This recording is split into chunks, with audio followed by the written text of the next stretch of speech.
He was alone, unarmed and surrounded, yet her choice would determine the fate of dozens. What made the Comanche chief choose her, and why was pretending to be his wife the only thing that could save them all? Thank you so much for watching and for all your comments. Let me know at the end if you liked the story, and where you're watching from and why you're following this. The Texas sun beat down mercilessly on the small wagon train as it made its way through the rugged terrain near the Llano Estacado in the summer of 1867. Dust clouds rose from beneath the wooden wheels, and the air shimmered with heat. 23-year-old Emma Catherine Hartwell sat rigidly on the driver's bench of her family's wagon, her auburn hair tucked beneath a worn bonnet, her green eyes scanning the horizon with growing unease. She had been traveling for 3 months now, leaving behind the comfortable life in Boston after her parents' death, heading toward her uncle's ranch in New Mexico territory. The promise of a new beginning had seemed so bright back east, but now, in this vast and unforgiving landscape, doubt crept into her heart like the persistent Texas heat. "Miss Hartwell, we should reach the river crossing by nightfall," called out Henry Peterson, the wagon master, a grizzled man in his 50s who had guided countless settlers westward. His weathered face bore the marks of decades under the open sky. "We'll make camp there and rest the horses properly. They've been working hard in this heat." Emma nodded, adjusting her grip on the reins. The 2 horses pulling her wagon were indeed showing signs of fatigue, their flanks dark with sweat. She had learned much about handling animals during this journey, skills that would have seemed impossible in her former life of afternoon teas and piano recitals. How different everything was now. The refined young woman who had once worried about the perfect embroidery stitch now concerned herself with water rations and wagon wheel repairs. Life had a way of transforming people when circumstances demanded it. The wagon train consisted of 7 families, each with their own dreams and reasons for heading west. Emma had kept mostly to herself during the journey, still grieving her losses and uncertain about what awaited her. She knew her Uncle Benjamin only through letters. He had left Boston 30 years ago to seek his fortune in cattle ranching, and she hoped he would welcome her into his home. The alternative was too frightening to consider. As the afternoon wore on, Emma noticed something that made her blood run cold. In the distance, barely visible through the heat waves, riders appeared on the ridge. She counted at least 15, maybe 20, sitting motionless on their horses, watching the wagon train. Her heart began to pound. She had heard the stories, the warnings about Comanche war parties that still roamed these territories, despite the Army's efforts to pacify them. "Mr. Peterson," she called out, her voice tight with fear. "Riders on the northern ridge." The wagon master immediately turned his horse and raised his hand to halt the train. His expression grew grim as he pulled out his telescope and studied the distant figures. The other men in the wagon train gathered around him, their hands moving instinctively to their rifles. Emma could see the tension rippling through the group like wind through prairie grass. "Comanche," Peterson confirmed, his voice low and steady despite the danger. "Everyone circle the wagons, women and children to the center. Men, get your weapons ready but don't fire unless I give the word. Sometimes they just want to observe, see what we're carrying. If we don't provoke them, they might let us pass." Emma's hands trembled as she guided her wagon into position. She had no family to protect her, no husband to stand guard. She was alone, and that realization hit her with terrible clarity. The other women gathered their children close, their faces pale with fear. The men checked their ammunition, their expressions set with determination. Everyone knew what was at stake. The Comanche warriors remained on the ridge for what seemed like an eternity, their presence a dark threat against the bright sky. Then, slowly, they began to descend, moving with practiced ease across the rough terrain. Emma could now see them more clearly. Proud warriors with long black hair, some decorated with feathers, their faces painted for war. They rode with a grace and confidence that spoke of complete mastery over their horses in this land. These were men who belonged here, who knew every rock and water source for hundreds of miles. At the front of the war party rode a man who was clearly their leader. Even from a distance, Emma could sense his authority in the way he sat his horse, in the way the others followed his lead without question. He was tall and powerfully built, his broad shoulders and muscular frame evident even across the distance. His face was striking, with strong, chiseled features that would have seemed almost classical. if not for the fierce intensity in his dark eyes and the two diagonal stripes of red paint across his cheeks. He wore buckskin leggings and a vest decorated with intricate beadwork, and a magnificent headdress of eagle feathers that marked him as a chief. His presence commanded attention, radiating both danger and undeniable magnetism. The wagon master stepped forward as the warriors approached, his hands raised in a peaceful gesture. The Comanche chief rode forward to meet him, his horse dancing slightly, sensing its rider's readiness for action. The two men faced each other across a divide that was about more than just distance. It was a chasm of cultures, histories, and conflicting claims to this land. "We mean no harm," Peterson said loudly, his voice steady. "We're just passing through, heading to New Mexico territory. We have some supplies we can share if you'll let us pass in peace." The Comanche chief studied him for a long moment, his eyes moving past Peterson to survey the circled wagons and the frightened faces within. When he spoke, his English was surprisingly clear, though heavily accented, each word carefully chosen. "This is Comanche land. You whites come like locusts, taking everything, killing the buffalo, breaking your promises. Why should we let you pass?" Emma watched from her position near the center wagon, her heart hammering against her ribs. The chief's voice was deep and resonant, carrying easily across the space between them. There was intelligence in his eyes, a keen awareness that suggested he understood far more about the white world than most settlers would expect. This was no savage, but a leader dealing with the destruction of his people's way of life. "We're not soldiers," Peterson replied carefully. "We're families looking for land to farm, to build homes. We don't want conflict. We have coffee, sugar, flour. We can trade for safe passage." The chief's expression didn't change, but something flickered in his eyes that might have been bitter amusement. "Your kind always wants to trade.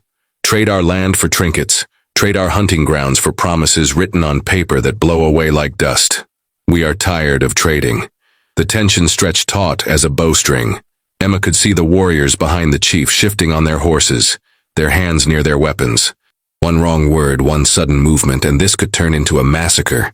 She found herself praying silently, something she hadn't done since her parents' funeral.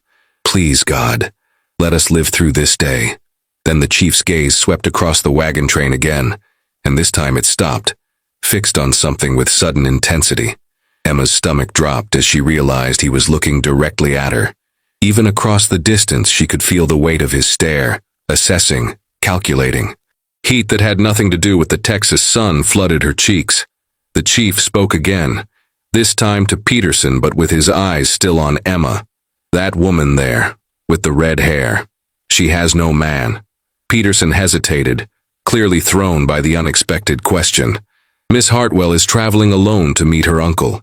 She's under the protection of this wagon train." "Protection?" The chief's tone carried a hint of mockery. "Your protection means nothing here. This is our land, and we take what we want." He paused, and when he spoke again, there was something different in his voice, something Emma couldn't quite identify. "I am called Black Hawk. I am chief of my band. Tonight we will make camp near you. The woman with red hair will come to my lodge. She will pretend to be my wife for this night." Shock rippled through the wagon train. Peterson stepped forward, his hand moving toward his rifle. "Now see here, you can't just—" Black Hawk's warriors immediately raised their weapons, arrows nocked and ready. The chief raised his hand, stopping them from releasing, but his expression had hardened into something dangerous. "You can refuse, and we will take everything. Your wagons, your supplies, your lives. Or the woman comes willingly tonight, plays the role I ask, and in the morning you all leave with your lives and your possessions. Choose quickly, my warriors grow impatient." Emma felt the blood drain from her face. Every eye in the wagon train turned to her, some with pity, others with calculation. She knew what they were thinking: better one woman's honor than everyone's lives. The arithmetic of survival was brutally simple. Before anyone could speak, Emma found her voice, surprising herself with its steadiness. "Why? Why do you want this?" Black Hawk turned his full attention to her, and the intensity of his gaze made her breath catch. "That is between you and me. Come tonight, pretend as I ask, and you will not be harmed. You have my word as chief. Refuse, and everyone here dies. Those are your choices, woman with red hair. The sun dipped below the horizon, painting the Texas sky in shades of crimson and gold as Emma walked slowly toward the Comanche camp. Her legs felt weak, each step requiring conscious effort. Behind her, the wagon train sat in tense silence, families huddled together, watching her go. Peterson had tried to argue, had even offered himself in her place, but Black Hawk had been immovable. It had to be Emma, or there would be bloodshed. She wore her best dress, a deep blue cotton that her mother had made for her 21st birthday. It seemed absurd to worry about appearance at such a time, but some part of her clung to dignity as her only remaining possession. Her hair hung loose down her back, the auburn waves catching the last rays of sunlight. She had refused the bonnet, deciding that if she was walking to her fate, she would do so on her own terms. Black Hawk stood waiting at the edge of his camp, alone. The other warriors had set up their temporary lodges in a wide circle, their fires already burning bright against the gathering darkness. He had changed from his war regalia into simpler buckskin clothing, though he still wore his knife at his belt and carried himself with that same commanding presence. As Emma approached, she could see his face more clearly now, and she was struck again by how handsome he was, in a way completely different from the refined gentleman of Boston. His features were strong and proud, his jaw set with determination, but there was something in his eyes that surprised her, a deep, bone-weary sadness that spoke of losses she couldn't begin to imagine. "You came," he said simply, as she stopped a few feet away from him. His voice was quieter now, without the harsh edge it had carried during the confrontation. "I was not certain you would. Did I have a choice?" Emma's voice came out sharper than she intended, fear making her defensive. "You threatened to kill everyone if I refused." "Yes," Black Hawk acknowledged without apology. "I did what was necessary. Come, we must talk before the others see you." He turned and walked toward a lodge set slightly apart from the rest, clearly expecting her to follow. Emma hesitated only a moment before walking after him. Running would be pointless. She was surrounded by Comanche warriors, miles from any settlement. Her fate was entirely in this man's hands, and the knowledge terrified her. She ducked through the lodge entrance, her eyes adjusting to the dimmer light inside. The interior was surprisingly spacious, with buffalo robes spread on the ground and a small fire burning in the center. The smoke rose through an opening at the top, and the flickering flames cast dancing shadows on the hide walls.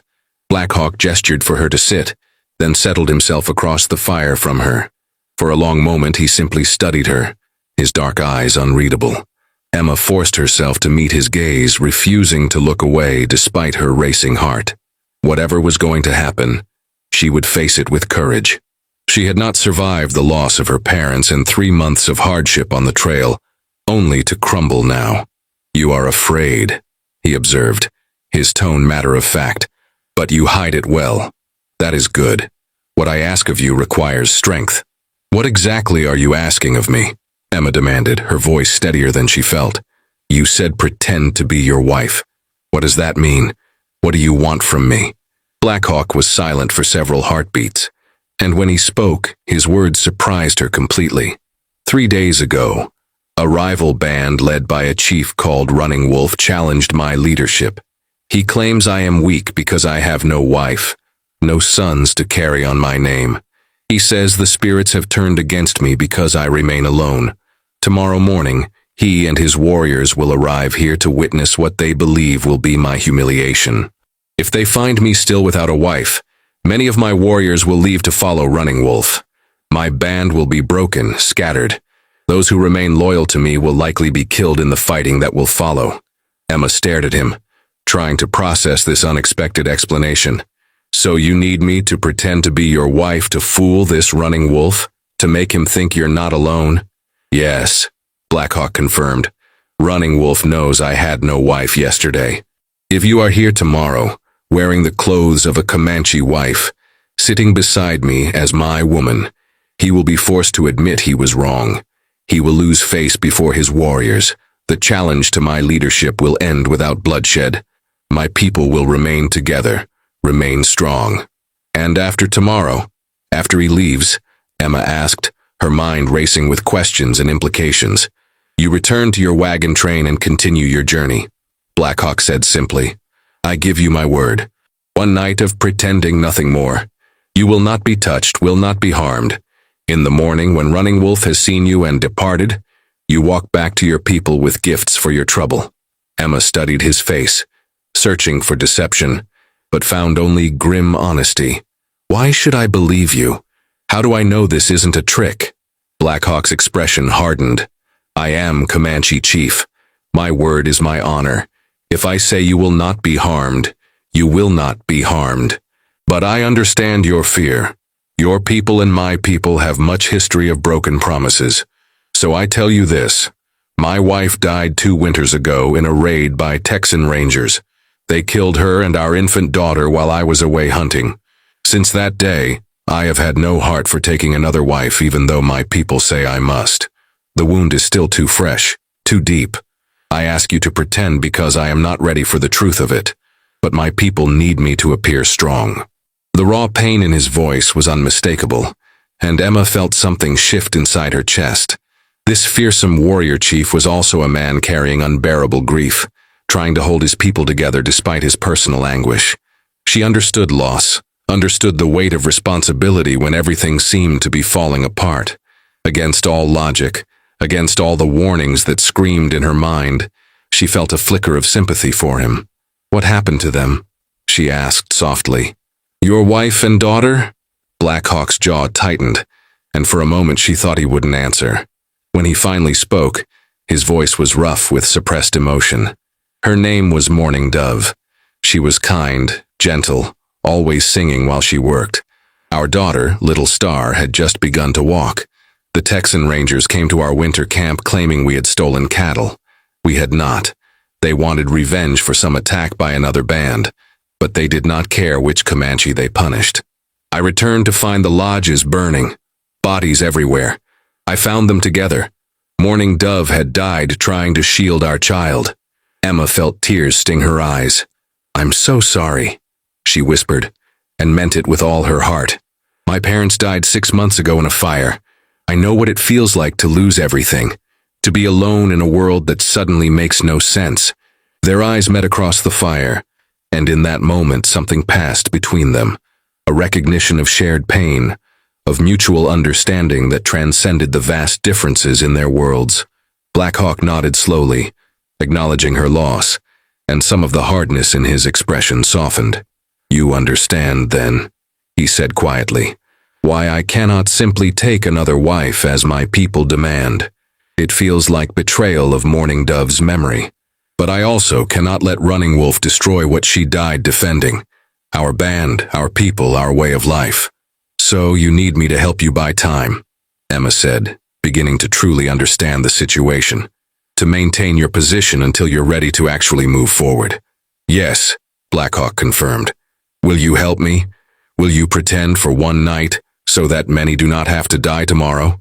Emma took a deep breath, weighing her options. If she refused, Black Hawk might make good on his threat to attack the wagon train, or he might simply let them go and face the consequences alone. But if she helped him, she would save not only her fellow travelers, but potentially prevent a conflict between Comanche bands that could result in many deaths. And despite everything, despite the fear still coursing through her veins, she felt drawn to this complicated man who carried such pain behind his warrior's mask. I'll do it, she said finally. I'll pretend to be your wife tomorrow, but I want your word, your absolute promise that no one from the wagon train will be harmed, and that I can leave safely afterward. You have my word, Black Hawk said solemnly, placing his hand over his heart in a gesture that she instinctively understood as sacred. I, Black Hawk, chief of my band, swear on the spirits of my ancestors, and on the memory of my wife and daughter that you and your people will come to no harm. When the sun rises the day after tomorrow, you will return to them freely, with gifts of horses and supplies. Emma nodded, accepting his vow. What do I need to do? How do I play this role convincingly? Black Hawk rose and moved to a leather bag in the corner of the lodge, returning with clothing made of soft deerskin, beautifully decorated with blue and white beadwork. You will wear this tomorrow. It was Mourning Dove's ceremonial dress. You are similar in size. There is also this. He held out a necklace of intricate silver and turquoise work. "This shows you are wife of a chief." Emma took the garments carefully, feeling the weight of what they represented. "You want me to wear your dead wife's clothes?" "She would understand," Black Hawk said with certainty. "She always put our people first, even above her own feelings. This is what she would want: peace, safety for our band. Wearing her dress honors her memory and her sacrifice." As Emma held the beautiful doeskin dress, she felt the full reality of her situation settle over her. Tomorrow she would wake in a Comanche camp, dress in a dead woman's clothes, and pretend to be the wife of a chief whose people and culture were completely foreign to her. It was terrifying and surreal, and yet, looking at Black Hawk's face in the firelight, seeing the desperate hope he was trying to hide, she knew she had made the right choice. "Tell me about Running Wolf," she said, setting the dress aside carefully. "What should I expect tomorrow? How should I behave?" Black Hawk sat back down, and for the next several hours he explained Comanche customs, taught her basic phrases in his language, and described how a chief's wife should conduct herself. Emma listened intently, asking questions, absorbing as much as she could. She learned that Running Wolf was ambitious and cruel, that he had been challenging Black Hawk's authority for months, looking for any weakness to exploit. She learned about the complex politics of the Comanche bands, about their struggle to maintain their traditional way of life as white settlers pushed ever further into their territory. As the night deepened and the fire burned lower, their conversation shifted to more personal topics. Black Hawk asked about Boston, about her life before the trail, and Emma found herself telling him things she hadn't shared with anyone: her loneliness in Boston society, her feeling of never quite fitting in, her parents' dreams for her that had died with them. In turn, Black Hawk spoke of his childhood, of learning to hunt and fight, of the vast buffalo herds that were now nearly gone, of a way of life that was disappearing like smoke in the wind. Dawn broke over the Texas plains with breathtaking beauty, the sky transforming from deep purple to soft pink and gold. Emma woke to find herself alone in the lodge, wrapped in a soft buffalo robe that Black Hawk must have placed over her during the night. She had fallen asleep during their conversation, exhausted from fear and the emotional intensity of their exchange. For a moment, she forgot where she was. Then reality came crashing back with startling clarity. Today, she would face Running Wolf. Today, everything depended on her ability to convince a Comanche war chief that she belonged here, that she was truly Black Hawk's wife. The lodge flap opened, and an elderly Comanche woman entered, her weathered face kind despite the sharp intelligence in her dark eyes. She carried a wooden bowl of water and some dried meat. "I am Quiet Rain, Black Hawk's aunt," she said in halting English. "I help you prepare. Running Wolf comes soon with the sun full in sky." Emma sat up, accepting the food gratefully despite her nervous stomach. "Thank you. Black Hawk told me about you last night. He said you raised him after his mother died." Quiet Rain's face softened with obvious affection. "He was good boy, is good man, good chief. He carries much pain since Morning Dove died.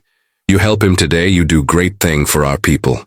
She set down the bowl and picked up the ceremonial dress, running her fingers over the intricate beadwork with reverence. Morning Dove was like daughter to me. She would be glad her dress serves to protect the people she loved. As Quiet Rain helped Emma into the beautiful doeskin garment, she shared stories about Morning Dove and Black Hawk's marriage, painting a picture of deep love and partnership that made Emma's heart ache. The dress fit remarkably well, the soft leather molding to her body. Quiet Rain braided Emma's auburn hair in the Comanche style, weaving in small ornaments and feathers, then fastened the silver and turquoise necklace around her neck. "You look like Chief's wife now," Quiet Rain said with satisfaction, stepping back to examine her work. "But remember, is not just clothes that make wife, is how you stand beside him, how you look at him, how you show you are partners. Running Wolf is clever, will watch for false signs. You must believe in your heart you belong to Black Hawk, even if just for today." Emma nodded, understanding the wisdom in those words. She would have to commit fully to this role, holding nothing back, or Running Wolf would see through the deception immediately. The thought terrified her, but there was no turning back now. Black Hawk entered the lodge moments later, and Emma's breath caught at the sight of him. He wore full ceremonial regalia, an elaborate war shirt decorated with porcupine quills and beadwork, buckskin leggings with fringe, and his magnificent eagle feather headdress. He had painted his face with black and red designs that accentuated his strong features, making him look every inch the powerful warrior chief. But when his eyes found Emma, something flickered in their depths that looked almost like wonder. "You honor Mourning Dove's memory by wearing her dress with such grace," he said quietly, his gaze traveling over her slowly. "And you honor me by agreeing to stand beside me today." He paused, then added with complete sincerity, "You are beautiful, Emma Hartwell. Running Wolf will have no doubt that I would choose you as wife." Heat flooded Emma's cheeks at his words, and the intensity in his eyes. Something had changed between them during their long conversation last night. Some barrier had fallen. She no longer saw him as simply her captor or even as the grief-stricken chief trying to save his people. She saw him as a man of honor, strength, and surprising gentleness, a man who had suffered terrible losses yet continued to fight for those he loved. And from the way he looked at her now, she suspected he no longer saw her as merely a convenient solution to his political problem. "Running Wolf's scouts have been seen," Quiet Rain reported, interrupting the charged moment between them. "He will arrive within the hour. You must be ready, must show united front." Blackhawk nodded and extended his hand to Emma. "Come, we will greet him together, as husband and wife. Remember what I taught you last night. Stand close to me, keep your head high but eyes respectful when he speaks. Touch my arm when you address me, as Mourning Dove used to do. Small gestures matter greatly in our culture." Emma placed her hand in his, feeling the calloused strength of his palm against hers. He led her outside into the bright morning sunlight, and she was immediately aware of dozens of eyes upon her.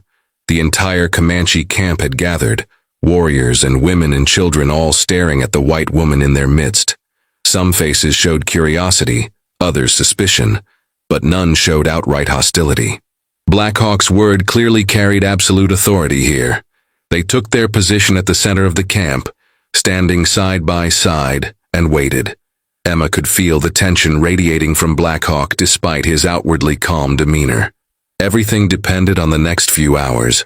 If Running Wolf accepted the situation, peace would be maintained. If he challenged it, blood would flow.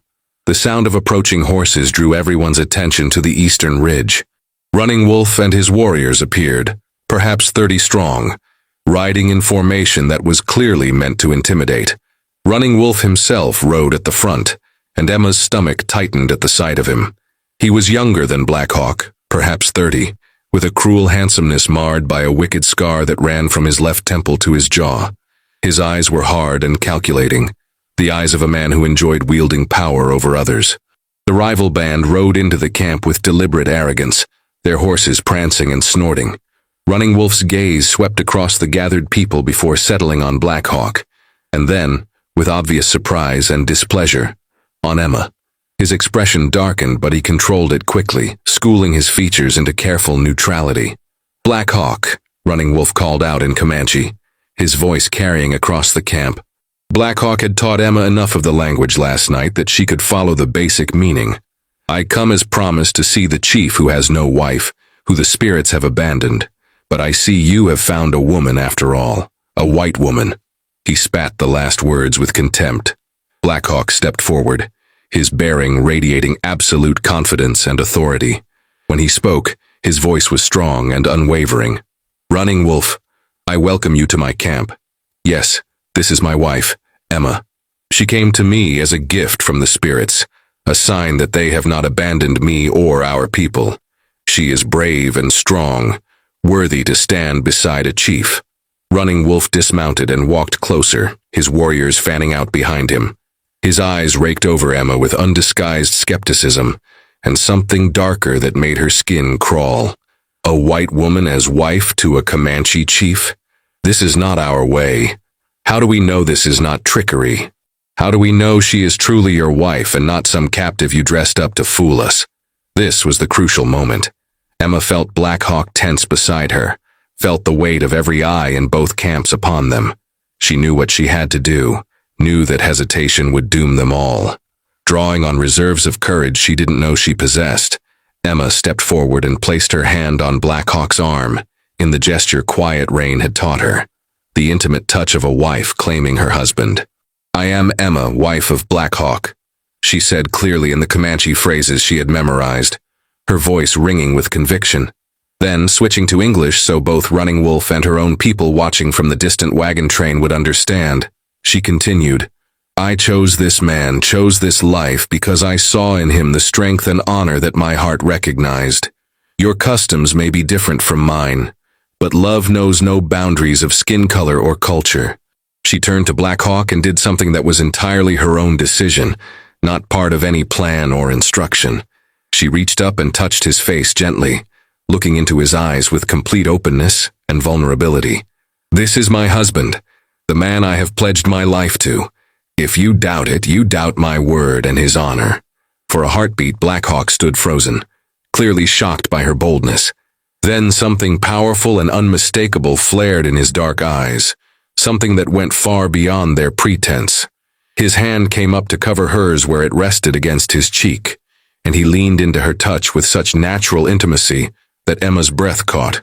In that instant, the line between pretending and reality blurred into something neither of them could quite define.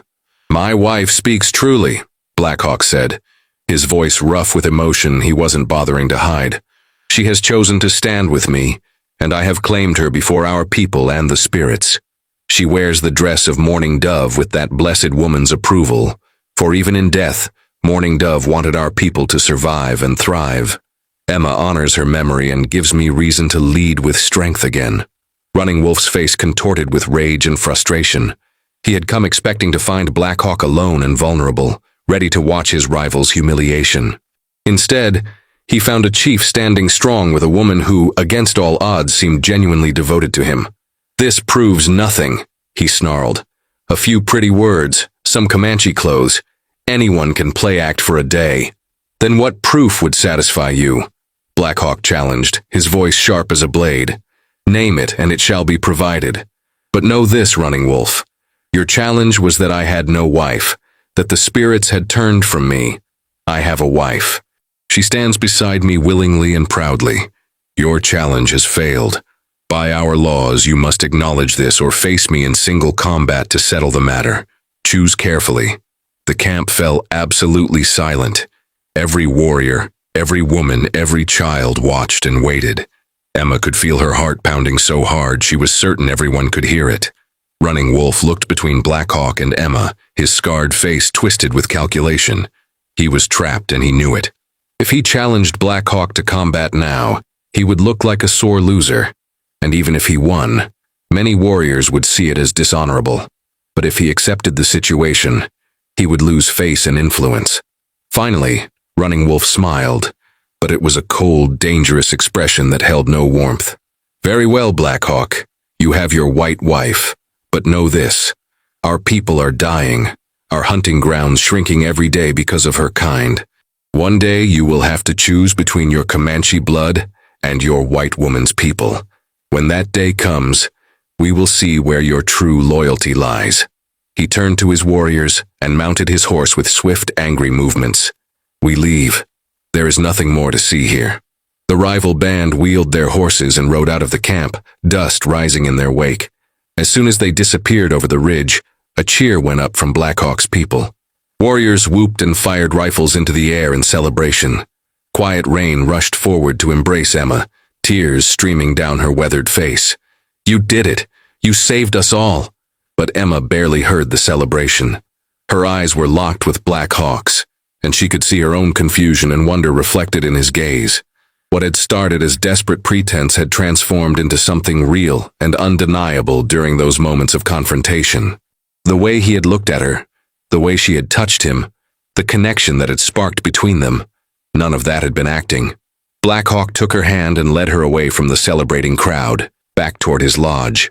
Once inside, away from prying eyes, he turned to face her fully. "Emma," he said, his voice thick with emotion he was no longer trying to conceal. "What happened out there, what I felt, that was not pretending, at least not for me.